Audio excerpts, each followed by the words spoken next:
Welcome to Devendra studies. మనం ఈ వీడియోలో గత టెట్ 2024 అక్టోబర్లో జరిగినటువంటి టెట్ పేపర్లు మ్యాథ్స్ మెథడాలజీకి సంబంధించినటువంటి ప్రశ్నపత్రాలు ఎక్స్ప్లెయిన్ చేసుకుంటున్నాం. ఈరోజు మనం 8వ తేదీ ఆఫ్టర్నూన్ సెక్షన్లో జరిగినటువంటి పరీక్షా పత్రాన్ని మనం ఒకసారి విశ్లేషణ చేస్తే, ఫస్ట్ వన్, క్రింది వాణిలో జ్ఞానాత్మక రంగానికి చెందినవి అన్నాడు. మనకు జ్ఞానాత్మక రంగం, మనకు బిఎస్ బ్లూమ్స్ మన విద్యా లక్ష్యాలను జ్ఞానాత్మక రంగము, భావవేశ రంగము, మానసిక చలనాత్మక రంగం అని 3 రంగాలుగా విభజించాడు. దాంట్లో మనకేమడిగినాడు? జ్ఞానాత్మక రంగానికి సంబంధించింది అడిగినాడు. Is right. సో జ్ఞానాత్మక రంగానికి కూడా ఈ రంగంలో మొత్తం 6 లక్ష్యాలు, అంటే ఈ రంగంలోని లక్ష్యాలను 6 వర్గాలుగా విభజించాడు. అంటే ఈ రంగంలో లక్ష్యాలను మనం నిర్దిష్టంగా కొలవవచ్చును. కావున విద్యా బోధన మూల్యాంకనం దృష్ట్యా ఈ బోధనా లక్ష్యాలు చాలా విలువైనది. సో ఈ రంగం, ఈ జ్ఞానము వెరీ ఇంపార్టెంట్. జ్ఞానాత్మక రంగం అనేది జ్ఞానము, ప్రజ్ఞ అభివృద్ధికి చెందిన నైపుణ్యాలు ఉంటాయి. జ్ఞానాత్మక రంగంలో జ్ఞానము, ప్రజ్ఞ అభివృద్ధికి చెందిన నైపుణ్యాలు అనేది ఉంటుంది. సరే, ఈ జ్ఞానాత్మక రంగంలోని 6 లక్ష్యాలను సాధారణ ప్రవర్తన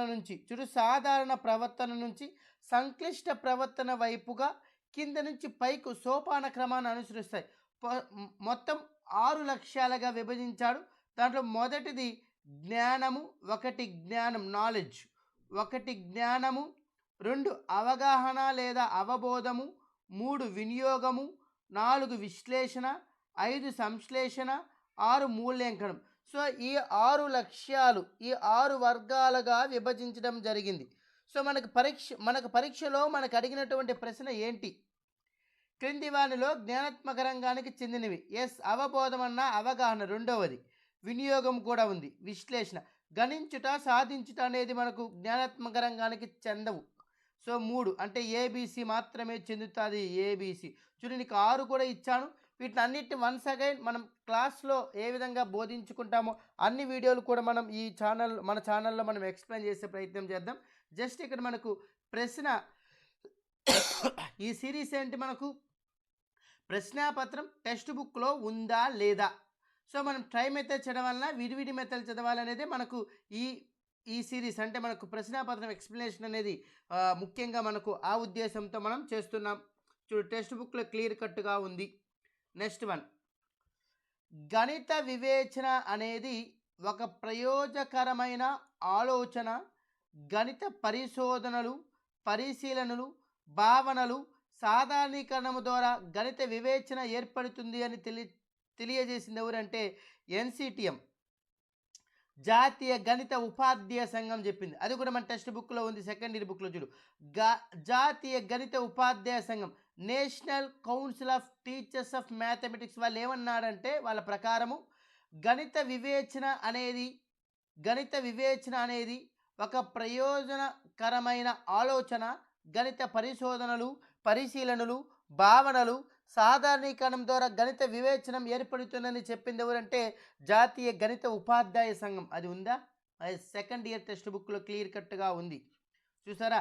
సో టెక్స్ట్ బుక్ని మనం చదవాలి. నెక్స్ట్, ఐ థింక్ గత సెక్షన్లో కూడా మనం హ్యూరిస్టిక్ మెథడ్ గురించి మాట్లాడుకున్నాం. అన్వేషణ పద్ధతి అంటేనే మనం చెప్పినాం. అన్వేషణ పద్ధతిని మనం ఆంగ్లంలో హ్యూరిస్టిక్ అంటాం. అంటే ఇంగ్లాండ్కి చెందినటువంటి ఆమ్స్ట్రాంగ్, ఎవరు?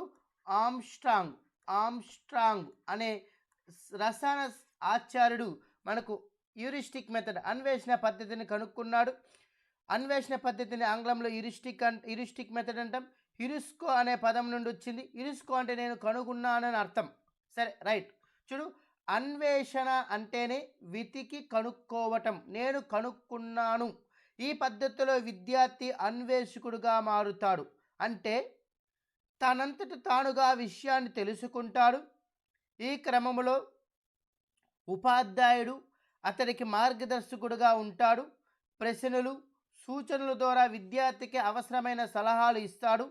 చేయవలసిన కృత్యాలను సూచిస్తూ విద్యార్థి తనంతట తానుగా నిర్వచనాలను, సూత్రాలను రూపొందించేటట్లు సహాయపడతాడు. అంతేగాని పూర్తి స్థాయి బోధన అనేది చేయడు. అర్థమైందా? అంటే ఉపాధ్యాయుడు విద్యార్థికి కొన్ని అవసరమైన సలహాలు ఇవ్వాలి, చేయవలసిన కృత్యాలను సూచిస్తూ విద్యార్థి తనంత తానుగా నిర్వచనాలను సూత్రాలను రూపొందించేటట్లు సహాయపడతాడు ఉపాధ్యాయుడు. అంతేగాని పూర్తి స్థాయిలో బోధన అనేది జరగదు అన్వేషణ పద్ధతులు. చూడు అందుకే ఆచరణ ద్వారా అభ్యసనము, చూడు ఇక్కడ ఆచరణ ద్వారా అభ్యసనం అనే సూత్రం ఆధారంగా ఈ పద్ధతిలో అభ్యసనం అనేది జరుగుతుంది. రైట్, మనకు అడిగిన ప్రశ్న అదే, ఆచరణ ద్వారా అభ్యసనం, ఆచరణ ద్వారా అభ్యసనము అనే సూత్రము గల బోధనా పద్ధతి ఏంటి అంటే అన్వేషణ పద్ధతి. ఏ పద్ధతి? అన్వేషణ పద్ధతి. రైట్. క్రింది వానలో హెర్బర్ట్ పాఠ్య ప్రణాళిక సోపానాలు. ఎస్, పాఠ్య పథక రచనలోని సోపానాలు మనకు ప్రముఖ విద్యావేత్త హెర్బర్ట్, ఇతను పాఠ్య పథక రచనలో 6 సోపానాలను సూచించాడు. అంటే దీన్ని మన హెర్బర్ట్ పాఠ్య బోధన దశలను కూడా అంటాడు. చూడు, అతను 6 సోపానాలు ఏంటి అంటే PPAGAR, బాగా గుర్తుపెట్టుకో, PPAGR. ఒక P అంటే ప్రెజెంటేషన్, దీన్నే సన్నాహము అంటాం, దీన్నే ప్రెజెంటేషన్. ఇంకొక P అంటే ఇది సన్నాహం. ఫస్ట్ P అంటే ఏమి? ప్రిపరేషన్, ప్రెజెంటేషన్, అసోసియేషన్, జనరలైజేషన్, అన్వయము, రికాప్చులేషన్. చూడు, ఫస్ట్ సన్నాహం ప్రిపరేషన్, రెండోది ప్రెజెంటేషన్ అంటే విషయాన్ని వివరించడం, అంటే విషయ విశదీకరణ. ఇంకో ఏ అంటే అన్వయం, మూడోది అన్వయం కాదు, మూడోది ఏంటి? మూడోది సంసర్గం, అసోసియేషన్, సంసర్గం. జి అంటే సాధారణీకరణం, జనరలైజేషన్. ఈ ఏ అంటే అన్వయం, అప్లికేషన్. ఈ ఆర్ అంటే రికాప్చులేషన్, పునర్విమర్శ. అర్థమైందా? సో PPA చూడు, బాగా గుర్తుపెట్టుకోవచ్చు,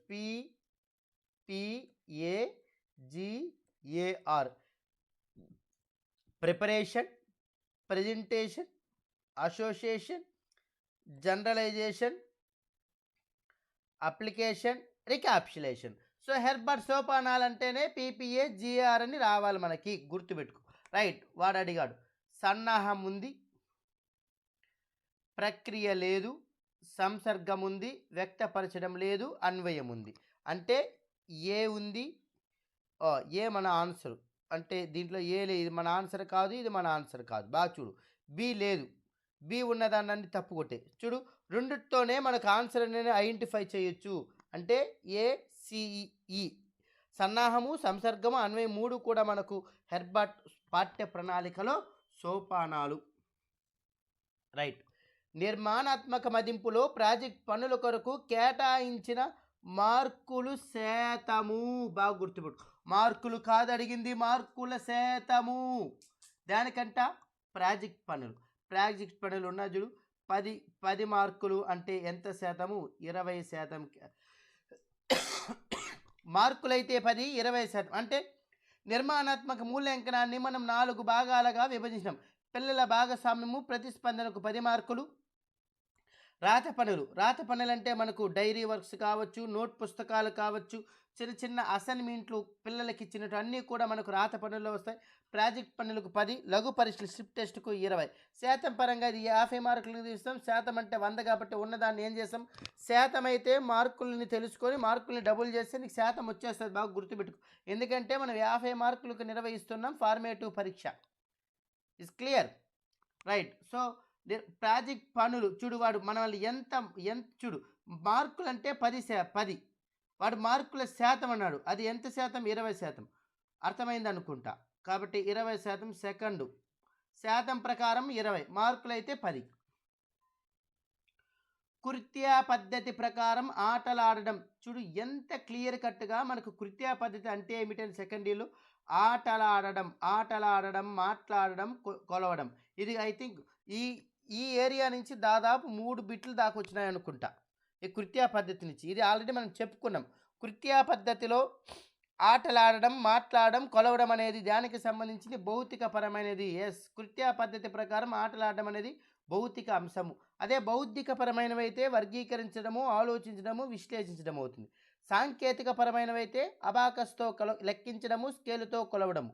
ప్రత్యక్ష అనుభవాలు, క్షేత్ర పర్యటనలు, ప్రదర్శనలు, ప్రయోగాలు. మౌఖిక అంశాలు చూడు, మౌఖిక మాట్లాడడం, పాటలు పాడడం, చదవడం, చెప్పడం.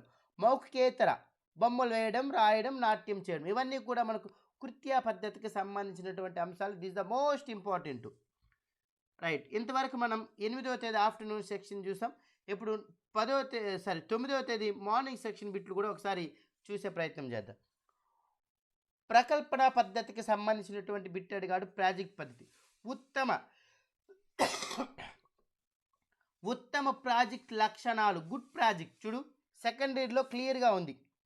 ప్రాజెక్ట్ అంటే ఒక ప్రణాళిక, ఉత్తమ ప్రణాళిక యొక్క లక్షణాలు ఎలా ఉండాలి చూస్తే, చక్కటి ఉద్దేశం కలిగి ఉండి వాస్తవికతకు దగ్గరగా ఉంటుంది, శారీరక మానసిక క్రియాశీలతలను కలిగి ఉండి చక్కటి అనుభవాన్ని ఇచ్చేదిగా ఉండాలి.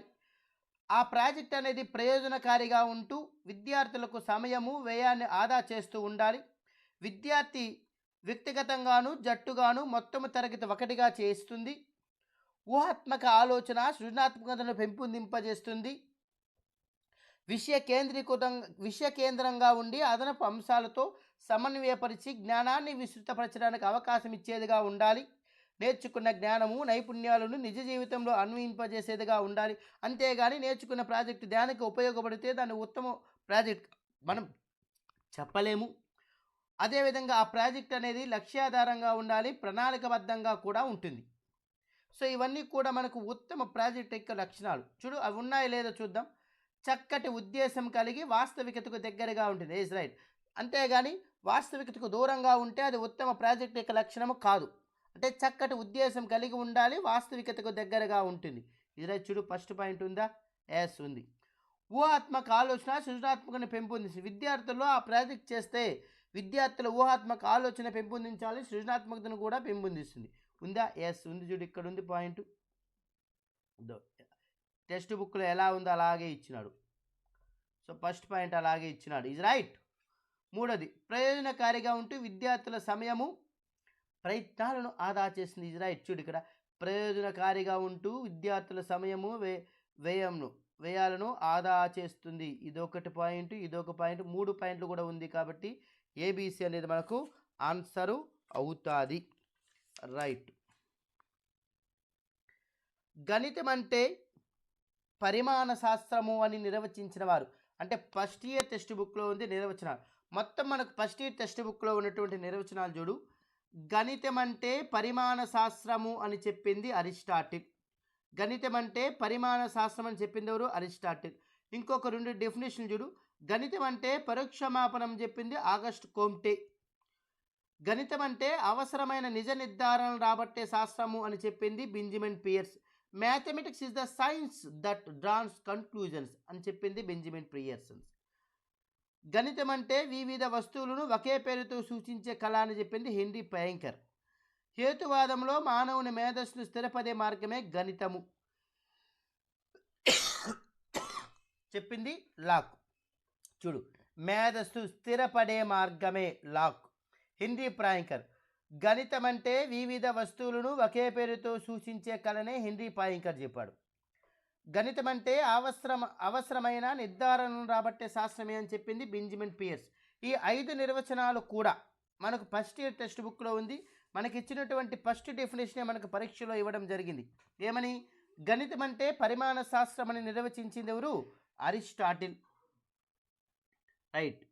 నెక్స్ట్ చూడు, మనకు ఇది చాలా ఇంపార్టెంట్, నిర్మాణాత్మక బోధన అనేసి. ఇది కూడా మనకు ఫస్ట్ ఇయర్లో వస్తుంది. క్రింది వానిలో 5E ఇన్స్ట్రక్షనల్ మోడల్కు చెందినది. అంటే మనం నిర్మాణాత్మక బోధనలో నిర్మాణాత్మక తరగతి గది బోధనలో అనుసరించే అనేక పాఠ్య పథక ప్రణాళికలో 5E పాఠ్య పథక మాదిరి కూడా ఒక ముఖ్యమైనది. అంటే దీంట్లో మొత్తం 5 అంశాలు ఉంటాయి. ప్రతి అంశం కూడా ఈతో ప్రారంభమవుతుంది. ఒకటేంటి ఫస్ట్ వన్ ఏం చూస్తే ఎంగేజ్, ఎంగేజ్. రెండవది ఎక్స్ప్లోర్. ఇక చూడు, first one engage, 2 explore, 3 explain, 4 elaborate విశదీకరించటం, 5 ఎవాల్యుయేట్ మూల్యాంకనం. అంటే ఈ నిర్మాణాత్మక తరగతి గది బోధనలో 5E అంశాలకు సంబంధించింది. 5E అంటేనే మొత్తం ఇందులో 5 అంశాలు ఉంటాయి. ప్రతి అంశం కూడా ఈతో ప్రారంభమవుతుంది కాబట్టి దీన్ని 5E అన్నాడు. చూడు, మనకు ఎక్స్ప్లోర్ అనేది ఉందా లేదా? Is right. ఎక్స్ప్లోర్ రెండోది, ఎలాబరేట్ ఉంది, ఎవాల్యుయేట్ ఉంది, ఎక్స్పీరియన్స్ లేదు, చెందనది అన్నాడు. సో ఇది కాదు, ఎక్స్పీరియన్స్ అనేది లేదు. ఏమేమి ఉండదు? ఎంగేజ్ ఉంది, engage, explore, explain, elaborate, evaluate. Right. RCEM, this is Regional College of Education Mysuru వారు ప్రతిపాదించాడు. మనకు పాఠ్యాంశాలను, మనకు పాఠ్య పథకానికి కొన్ని సోపానాలు ప్రకారం. రైట్. చూడు, ఆర్సీఈ నమూనాలో సోపానాలు మొత్తం 3 ఉంటాయి. 3 సోపానాలు వెరీ వెరీ ఇంపార్టెంట్. ఆశించిన ప్రవర్తన ఫలితాలు, సమాచారాన్ని అందించే వ్యూహము, వాస్తవ అభ్యసన ఫలితాలు. ఏది? వాస్తవ అభ్యసన ఫలితాలు. మనకు ఒకసారి గమనిస్తే ఆశించిన ప్రవర్తన ఫలితాలుంది, ఇజ్ రైట్, ఉంది. అదేవిధంగా సమాచారాన్ని అందించే వ్యూహము కూడా ఉంది. రైట్. ప్రవర్తన మార్పులను మూల్యాంకనం చేయడం మూడవది లేదు. సో 1, 2 మాత్రమే ఉంది. ఏది? ఆశించిన ప్రవర్తన ఫలితాలు, సమాచారాన్ని అందించే వ్యూహం అంటే ఏబి. రైట్. నిర్మాణాత్మక బదింపులో ప్రాజెక్ట్ పని కొరకు కేటాయించిన మార్కులు శాతము కాదు. ఈ సెక్షన్లో మార్కులు అడిగాడు. అర్థమైందా? ముందు సెక్షన్లో శాతం అడిగాడు, ఈ సెక్షన్లో మార్కులు అడిగాడు. మార్కులు కేవలం ఎన్ని మార్కులు? 10 మార్కులే. శాతం పరంగా 20 మార్కులు 10. రైట్. మనకు బ్లూమ్స్ టాక్సానమీ ఉంది. ఆ బ్లూమ్స్ టాక్సానమీ అతను శిష్యులైనటువంటి ఎల్డబ్ల్యూ అండర్సన్ ఏం చేశాడంటే సవరించినాడు. బ్లూమ్స్ అంటే 3 రకాలుగా సవరించినాడు. దాంట్లో మనకి ఏం అడిగినాడంటే ఎల్డబ్ల్యూ అండర్సన్ ప్రకారము పదజాలంలో మార్పులో భాగంగా సంశ్లేషణ క్రింది విధంగా జరిగిందన్నాడు. అంటే ఎల్డబ్ల్యూ అండర్సన్ ఏం చెప్తాడు అంటే పదజాలంలో మనకు తెలుసు అంటే చూడు, జ్ఞానం అనేది జ్ఞాపకంగా అంటే పదజాలం అంటే మనకు బ్లూమ్స్ టాక్సానమీ నామవాచకంలో ఉన్నటువంటిది. ఆ లక్ష్యాలు సవరించిన బ్లూమ్స్లో మనకి ఏ విధంగా మారుతుందంటే క్రియాత్మకంగా మారుతుంది. ఏ విధంగా మారుతుంది? క్రియాత్మకంగా మారుతుంది. రైట్. సో మనకు బ్లూమ్స్లో ఏముంది అంటే జ్ఞానం ఉంది. ఆ జ్ఞానము మనకు సవరించిన బ్లూమ్స్ వర్గీకరణలో ఏ విధంగా మారుతుందంటే మనకు జ్ఞాపకంలో ఉంచుకోవడం అంటే జ్ఞానం అనేది ఏ విధంగా మారుతుంది? జ్ఞాపకంలో ఉంచుకోవడంలో మారుతుంది. అంటే ఇదే చెప్పాను. పదజాలంలో మార్పు అంటే ఏం చెప్తున్నాను అంటే నామవాచకములో ఉన్నటువంటి రూపము క్రియారూపంలో మార్చబడింది. పదజాలంలో అది జరిగింది మార్పు. అంటే జ్ఞానం అనేది జ్ఞాపకంలో మార్చుకోవడంగా మారింది. చూడు, అవబోధం అనేది అవగాహన చేసుకోవడంలో గాను, వినియోగంను వినియోగించుటలోను, విశ్లేషణను విశ్లేషించుట, సంశ్లేషణను సృష్టించుట, మూల్యాంకనం చేయడంగా మార్పు జరిగింది. అంటే పాత బ్లూమ్స్ వర్గీకరణలో అత్యున్నత స్థాయి లక్ష్యమైనటువంటి మూల్యాంకనాన్ని ఈ సవరించిన బ్లూమ్స్ వర్గీకరణలో రెండవ అత్యున్నత స్థాయి లక్ష్యంగా మూల్యాంకనం చేయడంగాను, అదేవిధంగా పాత బ్లూమ్స్ వర్గీకరణలో రెండో అత్యున్నత స్థాయి లక్ష్యమైనటువంటి సంశ్లేషణను సవరించిన బ్లూమ్స్ వర్గీకరణలో అత్యున్నత స్థాయి లక్ష్యం సృష్టించుటగా మార్పు జరిగింది. ఇది చాలా ఇంపార్టెంట్. సంశ్లేషణ ఎలా మారింది? సృష్టించుట. సవరించిన బ్లూమ్స్ వర్గీకరణలో ఇదే అత్యున్నత స్థాయి లక్ష్యము. అదే సంశ్లేషణ అనేది పాత బ్లూమ్స్ వర్గీకరణలో రెండో అత్యున్నత స్థాయి. ఇది మనకు టోటల్గా 2 సెక్షన్లో జరిగినటువంటి ప్రశ్నపత్రం ఎక్స్ప్లెనేషన్. రిమైనింగ్ది కూడా అత్యంత తొందరలోనే నేను అప్లోడ్ చేసే ప్రయత్నం చేస్తా. ఆ తర్వాత చాప్టర్ వైజ్ మనము ఈ మ్యాథ్స్ మెథడాలజీ అంటే ఓన్లీ డ్రాఫ్ట్ కాపీని మాత్రమే చాప్టర్ వైజ్ ఎక్స్ప్లెయిన్ చేసే ప్రయత్నం కూడా మనం చేయడం జరుగుతుంది. Thank you everyone.